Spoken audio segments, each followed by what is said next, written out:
on est en train de sillonner longer la nationale 2 dans les deux sens sur le territoire de la 4e circonscription de l'Oise, mais aussi un peu au-delà, sur le territoire de la 7e circonscription, et même un tout petit peu en ayant empiété au bout de la forêt de Retz sur le département de l'Aisne. Et on a vu 3 écoponts écoducs et on a vu au moins 5 méthanisateurs sur une bande de 25 km. Tout ça, c'est l'illustration de quoi? Ça veut dire que en France, et compte tenu des évolutions socio-économiques des 3 dernières années, on est un pays qui est capable de s'endetter dans la mesure où il investit pour son présent et son futur. Et qu'est-ce qu'on voit sur cette Nationale 2?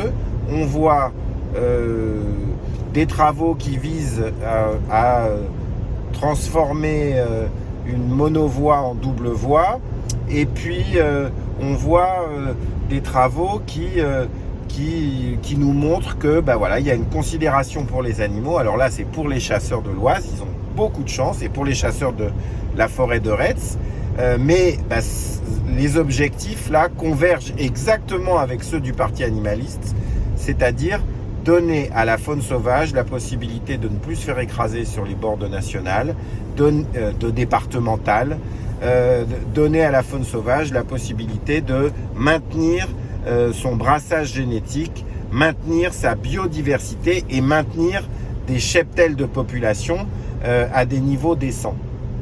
Donc, c'est extraordinaire quand les intérêts des chasseurs rejoignent ceux des animalistes. Il faut quand même le saluer. Et ça montre qu'il y a toujours possibilité, si on est dans l'échange et pas dans l'invective, d'arriver à des consensus, de faire avancer la cause et parfois même peut-être de changer de paradigme.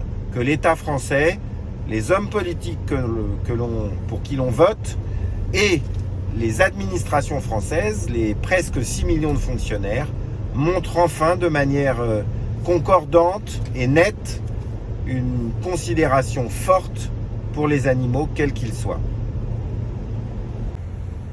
Est-ce que tu dirais que la forêt de Retz, finalement, c'est un exemple pour les forêts de l'Oise? Oui. La forêt de Retz, c'est un magnifique exemple, même si elle n'est pas que dans le département de l'Oise, c'est un magnifique exemple de très bonne gestion écologique, et dans ces cas-là, je veux dire autant pour le végétal que pour l'animal, de très bonne gestion écologique des meilleurs intérêts du végétal comme de l'animal. Ça y est, on a quitté la forêt de Retz et nous sommes de retour sur le massif forestier d'Ermenonville, la forêt domaniale d'Ermenonville. Et c'est vrai qu'en forêt de Retz, donc, il y a 3 écoponts écoducs et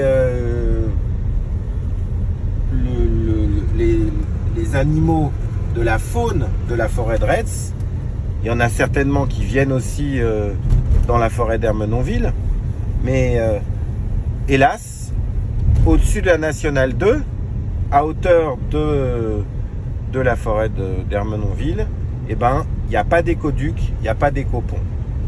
C'est vraiment 2 poids, 2 mesures. Et c'est vraiment la preuve que, pour le moment, l'État français, les élus de la République et l'administration française sont tous au service des chasseurs, de l'agriculture intensive, mais pas des autres. Pas de ceux qui ont de la considération pour le vivant, aiment la nature, aiment se balader dans la belle campagne, dans les belles forêts, sans forcément être exploitants agricoles ou chasseurs. Eh bien, ceux-là, ils ne sont pas considérés par l'État français et par ceux que, pour l'instant, vous, les Français, vous élisez.